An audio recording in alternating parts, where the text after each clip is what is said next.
Estamos listos para oír qué es lo que Dios tiene para nosotros. Ves que uno de mis mentores suele decir que cada vez que él está estudiando un nuevo libro, ese es su libro favorito.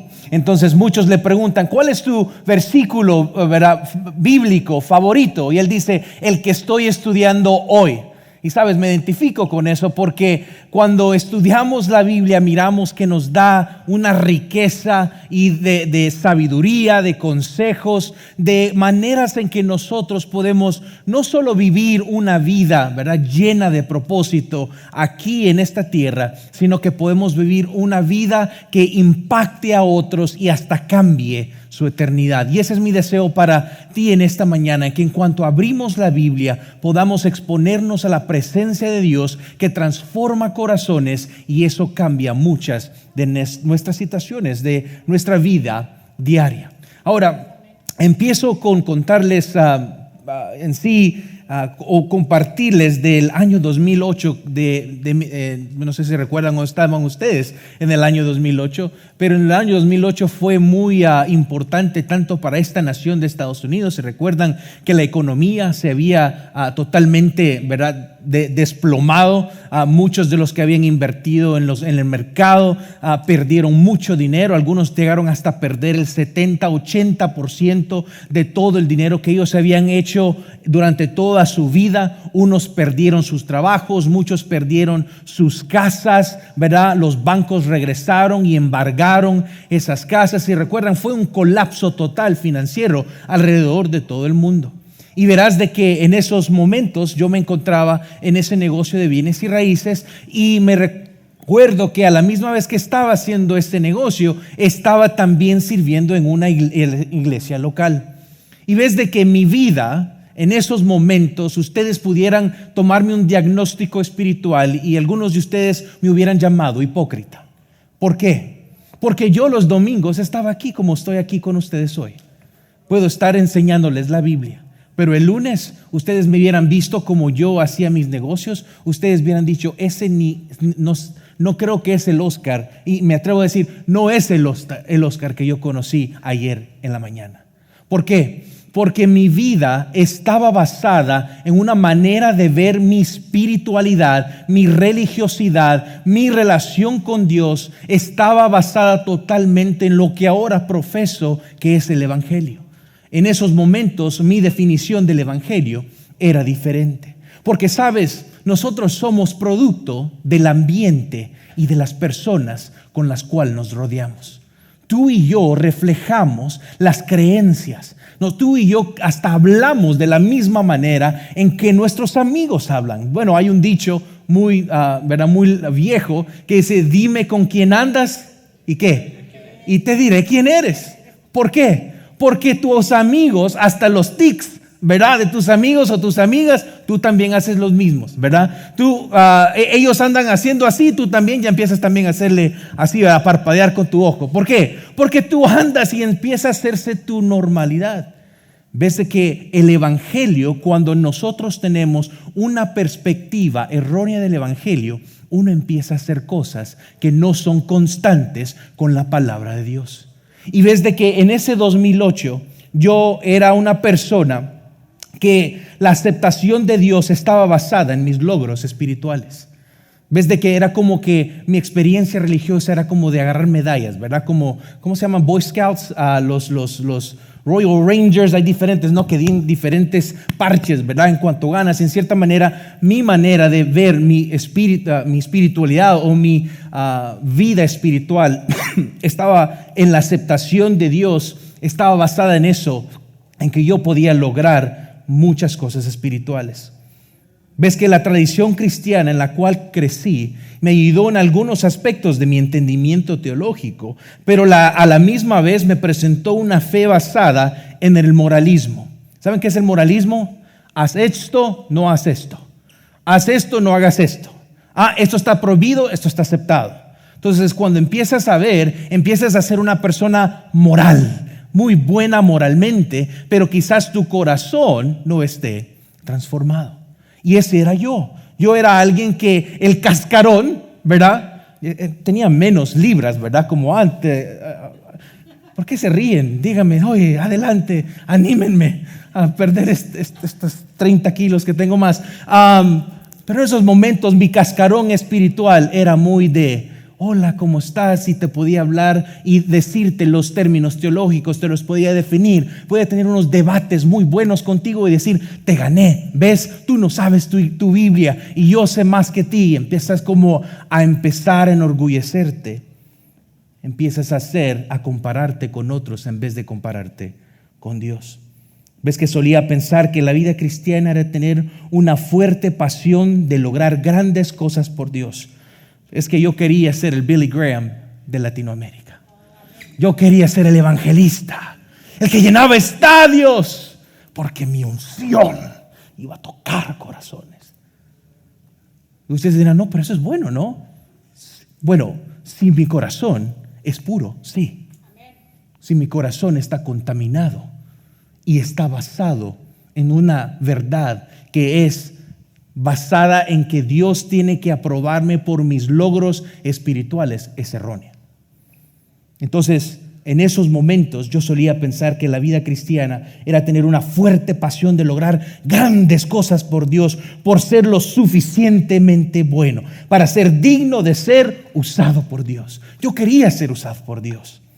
Trabajé muy duro para lograrlo, pero Dios en su misericordia y gracia dejó que llegara al final de mis propios esfuerzos. Porque ¿sabes lo que hace Dios si te ama? Él está dispuesto a que aun cuando tú no lo oyes, Él te permite que llegues al fin de ti mismo, de tus propias maneras de pensar, y allí Él te espera y te dice, yo tengo un camino mejor.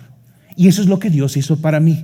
Ese 2008 para mí fue un año de resetear, a donde yo empecé a mirar mi vida, ya no como la miraba antes, como buscar logros espirituales, sino que ahora Dios estaba sacudiéndome y en cierta manera me estaba desorientando, porque sabes, Dios en muchas ocasiones nos desorienta en la vida porque quiere que nos enfoquemos en las cosas importantes y no en las cosas que nosotros deseamos para nuestras vidas. Porque muchas veces nuestro corazón puede estar contaminado, ¿verdad? Comprometido, perverso, y no quiere hacer la voluntad de Dios. Entonces Dios me dejó llegar hasta el final de mis esfuerzos. Y sabes, tuve un estrello, como el que tuve un accidente, ¿verdad? Un estrellamiento bello.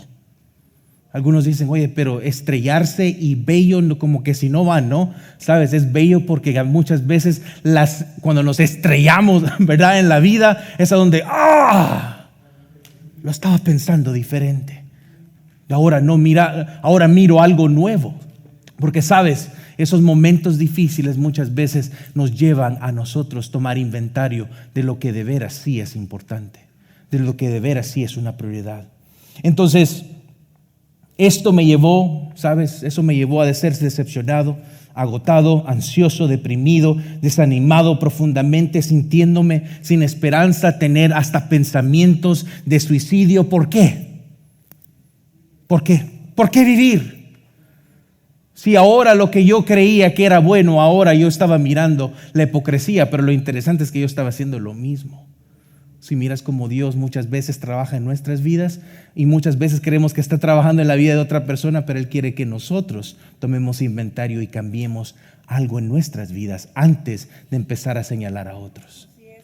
Porque cuando caos viene a nuestras vidas, a nuestras comunidades, a nuestras familias, el primer círculo que tenemos que dibujar es alrededor de ¿quién?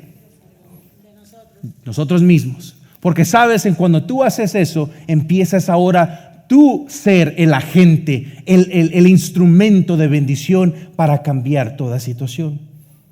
Y apuesto que no estoy solo en esto. Quizás algunos de ustedes quizás se han identificado con eso. Quizás ustedes tuvieron su 2008. Quizás para ustedes el 2008 no fue como el mío. Quizás para ustedes fue el 2013. Quizás fue el 2015. O quizás algunos pueden decir, para mí es ahorita. Yo me siento que he llegado al final de mí mismo y ahora necesito ser guiado. Y déjame te digo, hoy quiero presentar y queremos empezar una nueva serie sobre la vida espiritual a través de la que se presenta en Romanos 6:8 y le hemos llamado Muriendo para Vivir.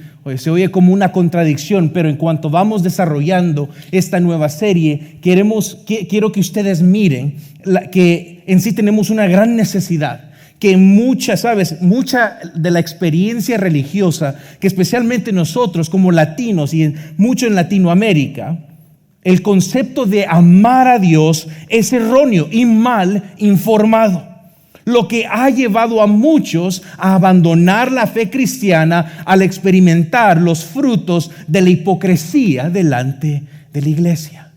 Ahora, eso es vital porque ¿qué significa? Significa que estamos proclamando, estamos enseñando un evangelio que no es el mensaje o la esperanza de Dios. Y lo que empezamos a hacer es crear ya sea negocios para que tú vengas a mi negocio dominical, que te sientes, que te calles y que pagues tus diezmos para que yo me sienta bueno y podamos crecer esto. Y eso no es lo que el mensaje de Dios trae. El mensaje de Dios trae libertad. El mensaje de Dios a través de la revelación de la persona de Cristo Jesús trae esperanza, trae un propósito mucho más grande de lo que tú y yo podemos imaginarnos. Y por eso es de que es importante que en esta serie, en este tiempo en que vamos a embarcar en esta nueva aventura, saben que para mí cada serie de mensajes donde nos enfocamos en ciertas partes de la Biblia es una aventura, porque vamos a aprender algo, y es mi oración que así como Dios me ha hablado a mí a través de prepararme para, como decir, poner la mesa, que ustedes puedan también disfrutar y que el Espíritu Santo obre en todas nuestras vidas para su gloria, para que no juguemos a la iglesia, sino que seamos la iglesia, no solo los domingos, sino los lunes, martes, miércoles, jueves, viernes, sábado y domingo. No solo en la iglesia, en el edificio donde la iglesia se reúne, sino que en nuestros trabajos, allí con nuestras familias, allí en situaciones difíciles a donde nadie quiere entrar, que tú seas la luz en medio de las tinieblas. Dijo Jesús, tú eres la luz del mundo, tú eres la sal. Tú eres aquel que debe de entrar en situaciones y no acobardarte, sino porque basado en la identidad que Dios nos da a través de su evangelio, tú puedes entrar a cualquier situación y tú puedes entrar con el Espíritu guiando y trayendo vida. Y todos los muertos en pecado ahora pueden recibir vida a través de Cristo Jesús.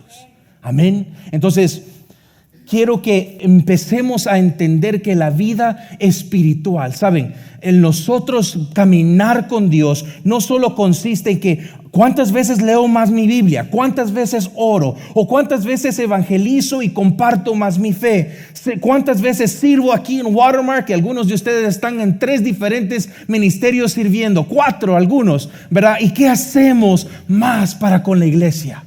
¿Verdad? Muchas veces nosotros tratamos de condensar o resumir la vida cristiana en cosas que hacemos para que otros puedan mirar, o en cierta manera nos sentimos, reafirman nuestra espiritualidad. Entonces es importante que entendamos que la vida espiritual no se trata de esforzarse y tener más logros espirituales. Al contrario, tiene que ver con una entrega completa a Dios. Porque cuando entendemos que es allí, en ese lugar a donde nos encontramos con Jesús y estamos en cierta manera desnudos delante de su presencia, es allí a donde empezamos a experimentar la sanidad. Empezamos a mirar una transformación de nuestros corazones. Empezamos a mirar la transformación de otros corazones alrededor nuestro. ¿Por qué? Porque ahora ya no está basado en lo que nosotros podemos hacer para que Dios me ame, sino que ahora yo soy amado por Dios, y dado que soy amado por Él, voy en su nombre, con su poder, a esta situación. ¿Me doy a entender? Cuando entendemos esa dinámica, es algo que cambia nuestra vida. Y le decía justo al equipo en cuanto orábamos hoy, para cada uno de ustedes, saben, nosotros oramos, tenemos un equipo que aquí viene antes de las reuniones y ora por cada uno de ustedes, para que Dios hable a sus vidas. Y yo les decía, es mi anhelo el poder desorientar a aquellos que tienen una mala definición de una vida espiritual. Porque cuando entiendes qué es la vida espiritual, empiezas a mirar qué es lo bueno y lo rico de seguir a Jesús. Para nosotros entender esta serie, obvio, vamos a entrar en Romanos 6, 8 y ahora podemos solo leerlo, ¿verdad? Y tomar la Biblia como un libro de literatura y empezar a leerlo y interpretarlo como nosotros lo estamos entendiendo en el siglo XXI. Pero saben, cuando nosotros abramos la Biblia, y eso es algo que nuestros hermanos en Discípulo Equipado entienden y enseñan, es que cuando tú lees la Biblia, no la leas con tu propia conveniencia en mente, sino que léela en qué es lo que Dios estaba tratando de hacer y hablar a esa audiencia, por qué usó a ese autor y por qué la escribió en ese contexto. Cuando tú lees la Biblia debe ser una experiencia rica, a donde no solo la lees y dices, ok, ya hice mi lectura. No, que tú puedas como un buen steak, ¿no? O como un buen taquito. ¿Cómo se comen ustedes un buen taquito? ¿Así? No, ustedes, ¡ay, qué rico! Algunos, se pasan con el chile hoy. Nada de que, ¡ay, qué rico el taco! Es como que, ¡ay, esto me duele! ¿No les ha pasado a ustedes que cuando comen tacos muy chilosos, no es nada que glorifique a Dios, ¿ok? Por favor, si algún día vamos a salir a comer juntos, por favor no le pongan chile a nada, ¿ok? Soy salvadoreño, amo a los hermanos mexicanos, pero calma con el chilito, ¿ok? Pero ¿qué pasa cuando uno ama la palabra de Dios? Uno se toma su tiempo. Dice, wow, esto ahora me da una nueva perspectiva.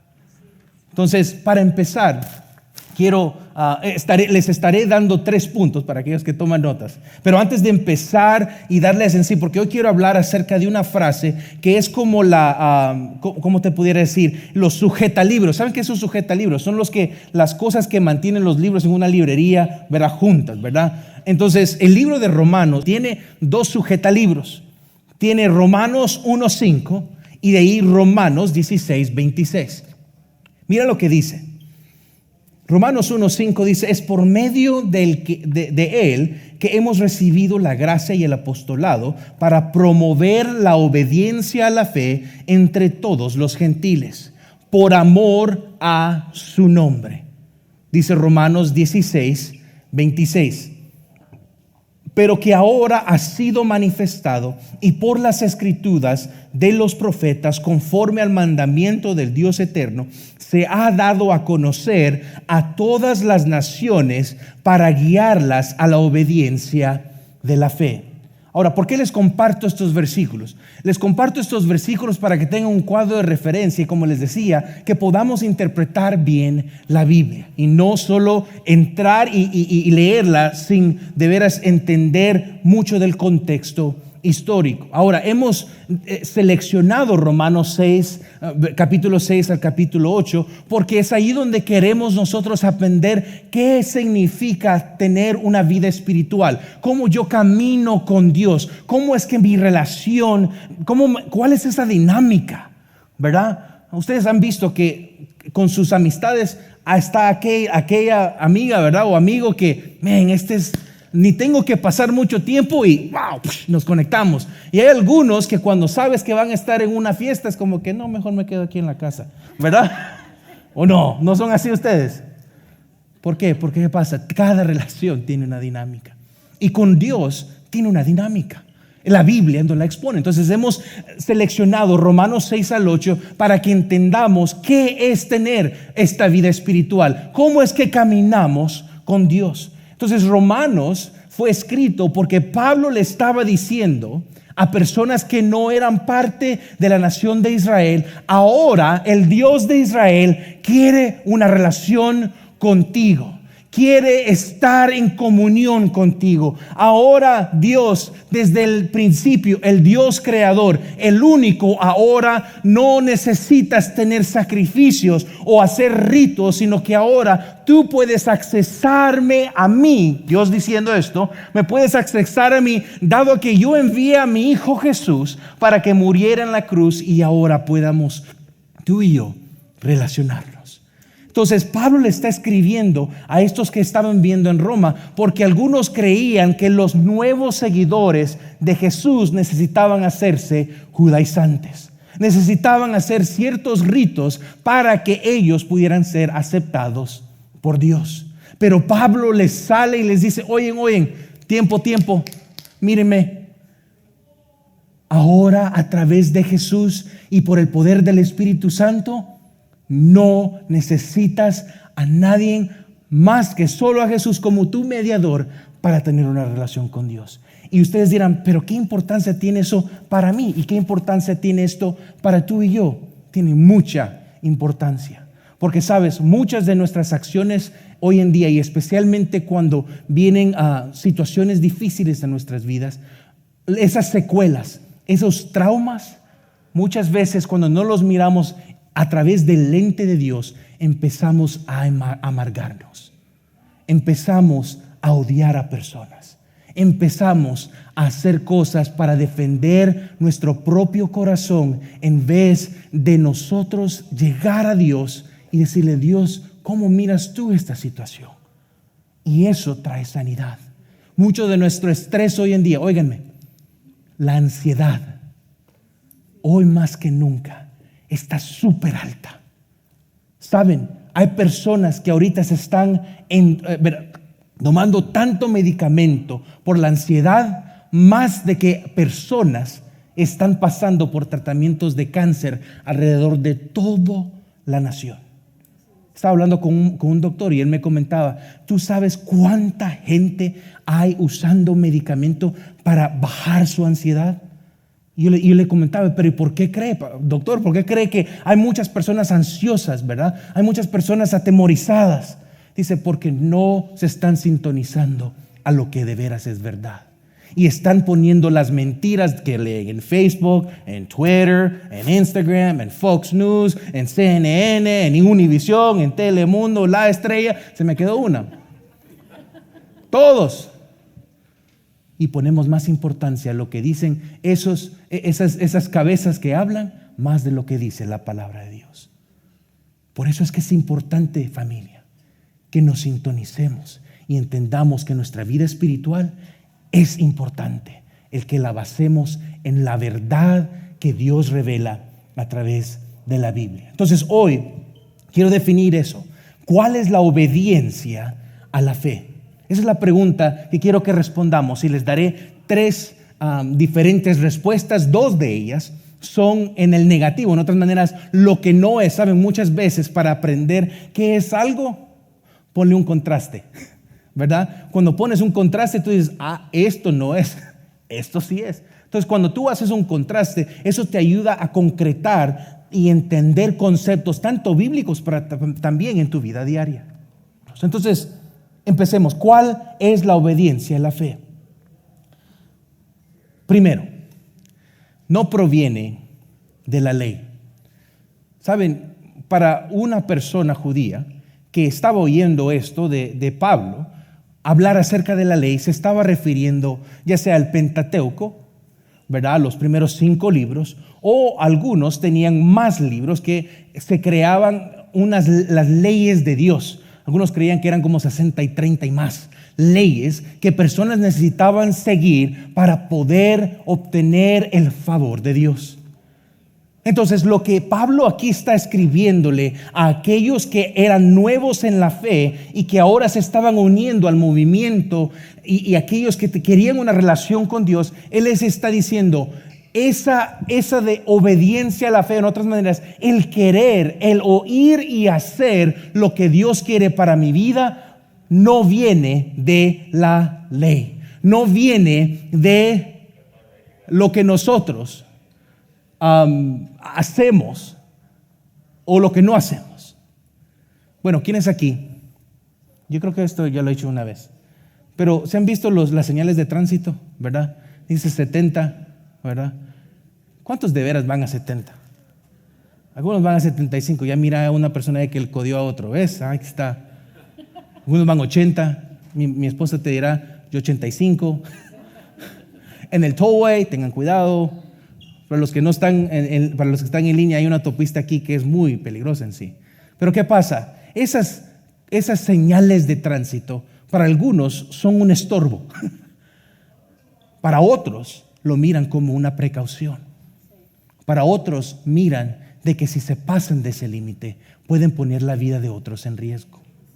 Pero saben, esa ley, aunque tú pongas 100 señales de aquí hasta tu casa, si tu corazón no es transformado, tú vas a seguir haciendo lo que esa ley, vas a seguir transgresando. En otras maneras, no vas a seguir esa ley.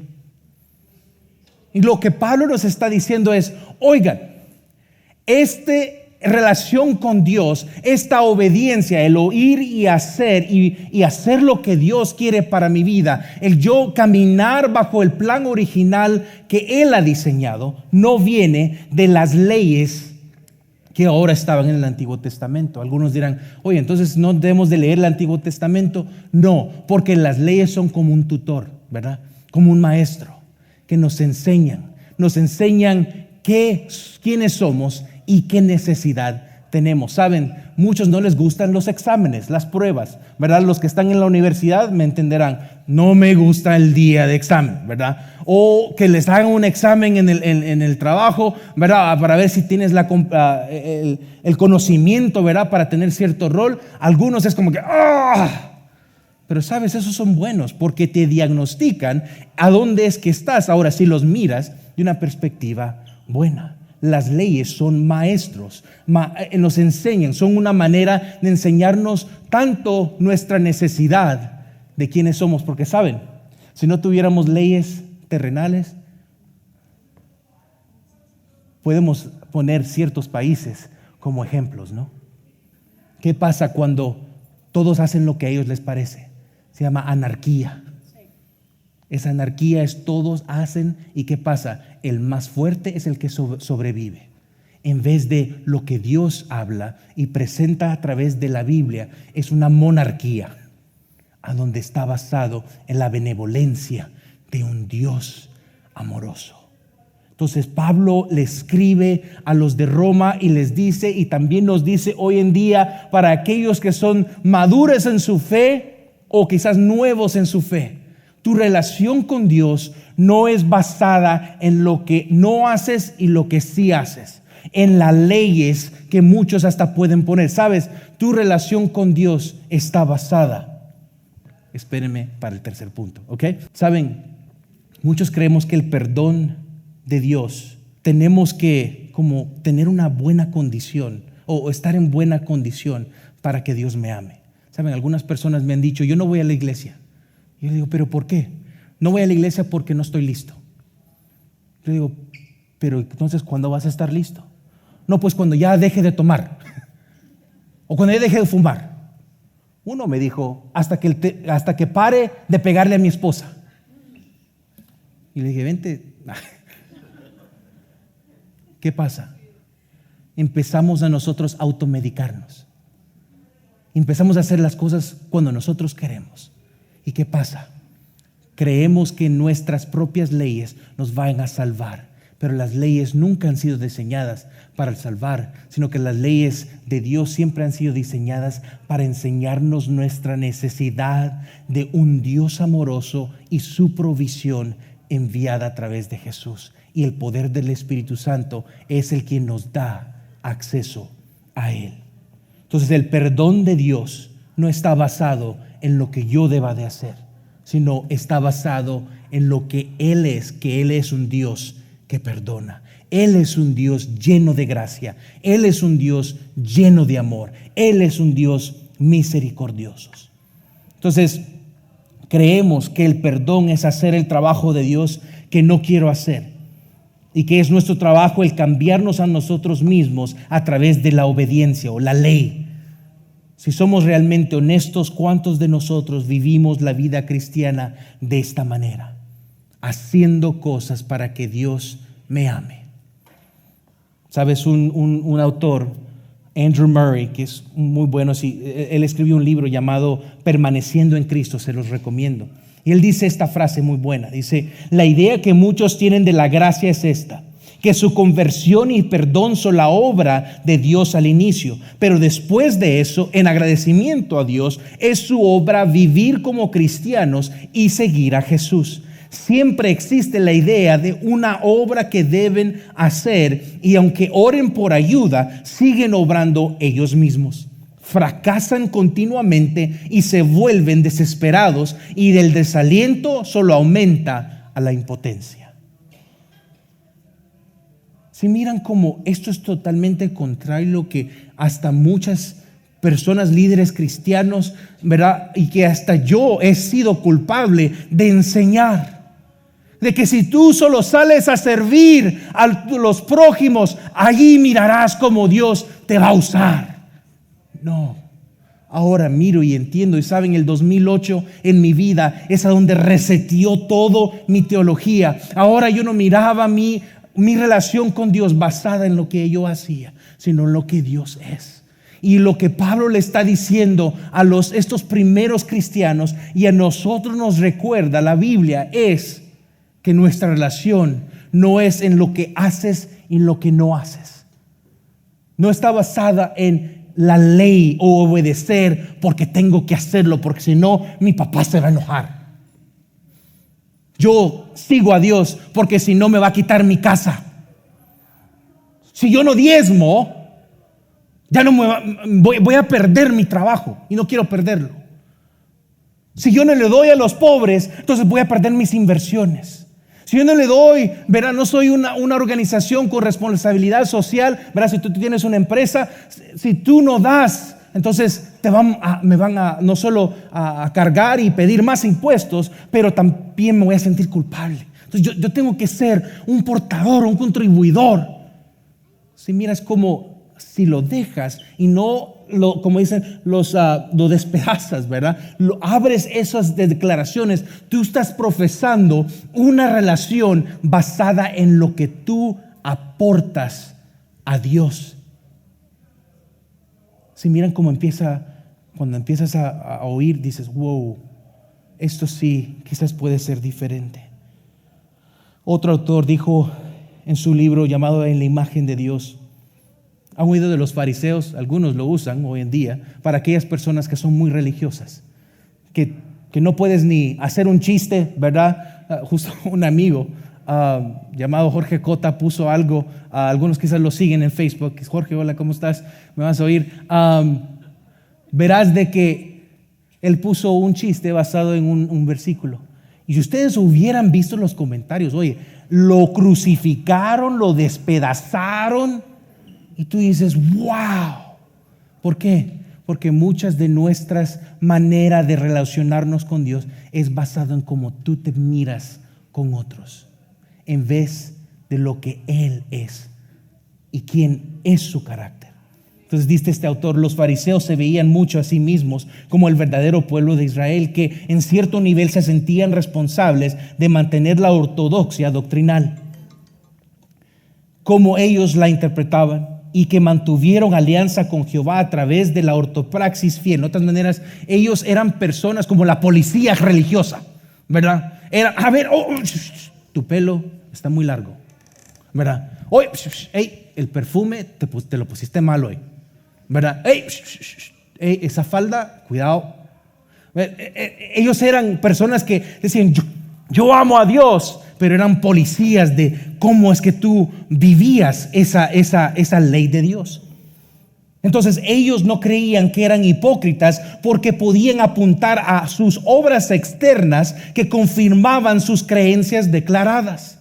Sin embargo, lo que esencialmente promovían era una obediencia sin amor, o hacer las cosas correctas por las razones equivocadas. ¿Y saben qué hizo Jesús? Jesús les dijo: ustedes son sepulcros blanqueados. ¿Se imaginan? ¿verdad? Cuando te imaginas a Jesús, como que, ay, ahí agarrando una ovejita, ¿verdad? Ay, qué lindo. Te imaginas a Jesús, entra al templo y ¡bum! Levanta la mesa y dice, ustedes son unos sepulcros manchados. De otras maneras diciéndole, ustedes se miran limpios de afuera, pero de adentro están muriéndose. Porque estaban usando la religión para su propia conveniencia. ¿Sabe lo que habían hecho? Habían creado todo un sistema de sacrificios, que ahora tú no tenías que ¿verdad? Criar tu propia oveja, sino que ahora tú la comprabas con ellos y ellos ahora eran los que eran dueños de todo el sistema para que tú pudieras tener una relación con Dios. ¿Qué pasa? Empiezas a crear un negocio con la iglesia y con tu religión, y eso es mortal. Eso lleva a la destrucción. Y en Latinoamérica no es ninguna excepción. Hay muchos líderes, y óiganme, y lo digo con la más humildad posible, y eso yo se los he dicho hasta a los líderes, les digo, por favor, oren por mí primero, pero segundo, sean fieles en amonestarme. Porque ¿qué pasa? Cuando empiezas a tener influencia, no solo como líder, pero muchas veces hasta personas se acercan a iglesias porque tienen otra doble intención. Y lastimosamente en Latinoamérica se mira esto una y otra vez. Y ese no es el evangelio. Son leyes humanas y no la provisión de Dios a través de Jesús. Entonces, respuestas típicas a esta forma de pensar son estas. No sé si han oído estas frases. Finge hasta que lo logres. Esto lo miras muchos en seminarios para negocios. Para si tú eres una persona de negocios o vendedor, oye, fíngelo hasta que lo logres. De otras maneras, ¿qué te dicen? Cómprate ese carro nuevo para que cuando llegues a tus citas te miren como una persona rica. Y no te miren, ve qué pobre me viene a dar este producto. No. Tú llegues con caché, ¿verdad? Bien vestidito y bien pulido. Pero si vieran qué pasó para que tú agarraras esas cosas, dejaste a tu esposa y a tus hijos sin comer esta noche. Si miras cómo empiezas tú a fingir, y esto pasa en nuestra vida espiritual. Hacemos cosas para que por afuera nosotros nos miremos santos, religiosos, buenos, fieles. Pero no debemos, como dice aquí, como las escrituras hablan de la obediencia, y sabes, la obediencia no es algo que tú finges, sino que es basado en una relación. Otras respuestas muy típicas puedo intentarlo más duro, solo tengo que esforzarme más. Si lo hago más, me va a venir más bendición. Si yo solo siembro $100, me van a venir $1,000. ¿No? ¿Ustedes no han oído eso? Esa es enseñanza de siembra y cosecha, que es totalmente errónea en cuanto a el exégesis, en cómo ha sido interpretado.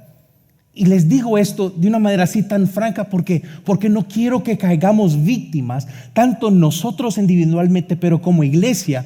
No seamos una iglesia en el cual busquemos cómo obtener, ¿cómo les digo? Una experiencia que sea bonita y que todos estén como vivos. Saben, la vida con Dios, tanto en las buenas y en las malas, es llena de propósito, pero no significa que es dulce, ¿verdad? Y arcoíris, ¿verdad? Y como dice mi hija pequeña, unicornios. La vida espiritual con Dios es difícil. Entonces no nos basamos nuestra vida en lo que podemos obtener de Dios, sino que basamos nuestra vida en lo que Él es para nosotros.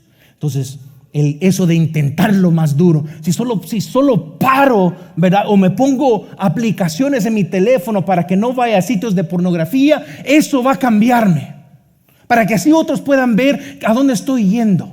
No, sabes, esas son leyes que muchas veces se ponen, pueden ayudar, pero eso no va a transformar tu corazón. ¿Sabes lo que va a cambiar y totalmente aniquilar todo pecado en tu vida? Siendo pornografía o siendo comparación con la otra persona. No importa cuál sea el pecado, lo que va a establecer y en cierta manera quitar el pecado es que Jesús, a través del Espíritu Santo, cambie tu corazón. Esa transformación es la que cambiará tu vida, es la que cambiará tus hábitos, es la que cambiará de una manera pura tu comportamiento. Amén. Una aplicación es para aquellos que están aquí más en Watermark, y esto es un momento pastoral. Quizás los que se sintonizan aquí quizás no van a entender. Ves que aquí, para ser miembros, necesitas servir en un lugar. ¿Por qué? Porque lo hemos puesto en cierta manera como una manera para inspirar a personas. Pero lo que hemos mirado también es que hay muchas personas que son activistas ministeriales. En otras maneras, están como en 2, 3 cosas y creen que eso les está ganando una relación con Dios y que Dios está en favor con ustedes más que los que no están sirviendo. Óigame, familia, no caigamos en esa trampa de compararnos entre unos a otros y quién está sirviendo más que el otro y quién es el más espiritual. Vea, a él le dieron en la tarima. Predicó. Mira, diácono. Mira, anciano. Llegó. ¿No les pasa eso a ustedes? ¿No han visto? Eso pasa mucho en las iglesias y eso es lo que no queremos que pase aquí. Porque empezamos a crear un ambiente donde somos cangrejos. ¿Verdad? Un cangrejo quiere salirse de la cubeta y ahí están nosotros sacándolo para abajo. Y saben, eso es tóxico. Nadie quiere estar en una situación, en una iglesia donde te están comparando y vamos a ver, hiciste esto.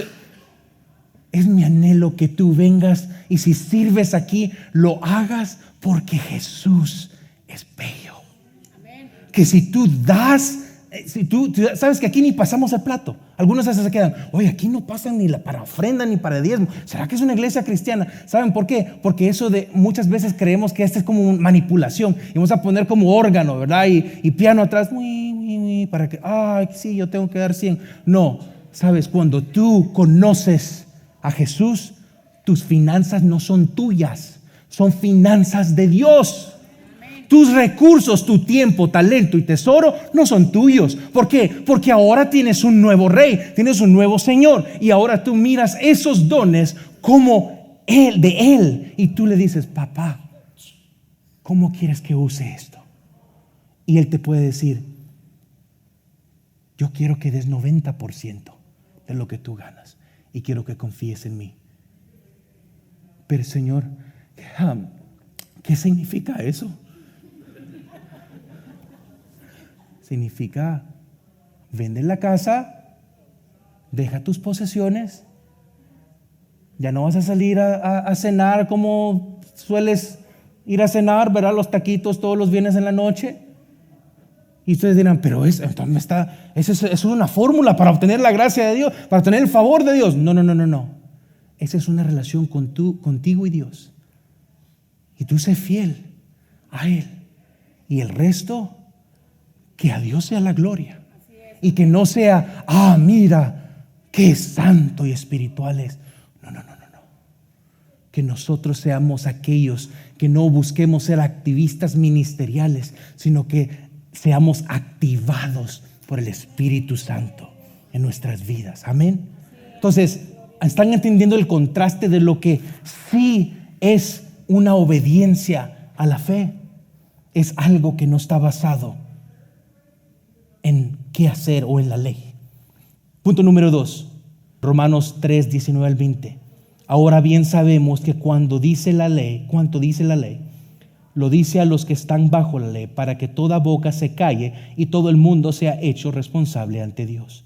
Porque por las obras de la ley ningún ser humano será justificado delante de él. Pues por medio de la ley viene ¿qué? El conocimiento del pecado. ¿Sabes? Todas esas leyes que se nos ponen, ¿verdad?, por los gobiernos, están apuntando que necesitamos un reino de paz. Todas esas leyes que hasta nosotros nos autoponemos, eso está señalando, está sobresaltando que necesitamos ser salvos de nosotros mismos. Porque si se nos deja a nosotros mismos, nosotros nos destruimos. La ley solo expone nuestra necesidad. La ley no trae la sanidad que necesitamos. Pablo deja claro que nadie es capaz de vivir la vida cristiana en su propia fuerza. Mira lo que dice Romanos 8:13. Porque si ustedes viven conforme a la carne, habrán de morir. Pero si por el Espíritu hacen morir las obras de la carne, vivirán. Y este es en sí el resumen de toda la serie. El Espíritu Santo es el que trae la muerte necesaria para que nosotros vivamos de una vida abundante. Es el Espíritu Santo quien hace esa obra. El amor que atrajo a la cruz, que nos atrajo a la cruz de Cristo, es el mismo amor que nos llevará a la meta. El Evangelio, óiganme esto, óiganme. El Evangelio es el camino a Cristo y también es la manera en cómo maduramos en Cristo. Porque muchos creen que levantar la mano, decir una oración y llenar un formulario, yo ya acepté a Cristo, eso ahora punto. Y aparte terminó, regreso otra vez a mi vida como que si nada ha cambiado. No, el Evangelio es, y cuando usa esa palabra evangelio, es la buena noticia, la verdad revelada a través de Jesús, ¿verdad? Que miramos ahora a través del Espíritu Santo. Ahora miramos que es el Evangelio, no solo el que nos lleva a Dios, en otras maneras, el camino a Cristo, sino que también es la manera en que maduramos en Cristo.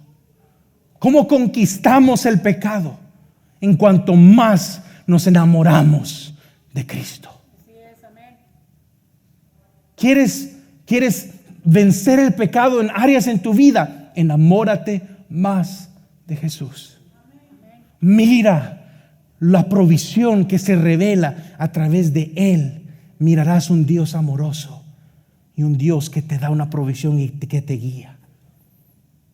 Entonces, el nosotros obedecer a Dios, el nosotros oír y hacer la voluntad de Dios, no es algo que proviene de nuestras propias fuerzas, sino que es el Espíritu Santo, su obra en nuestras vidas. En cuanto nos acercamos más y entendemos más la verdad del Evangelio, es a donde entendemos nosotros quién es Él.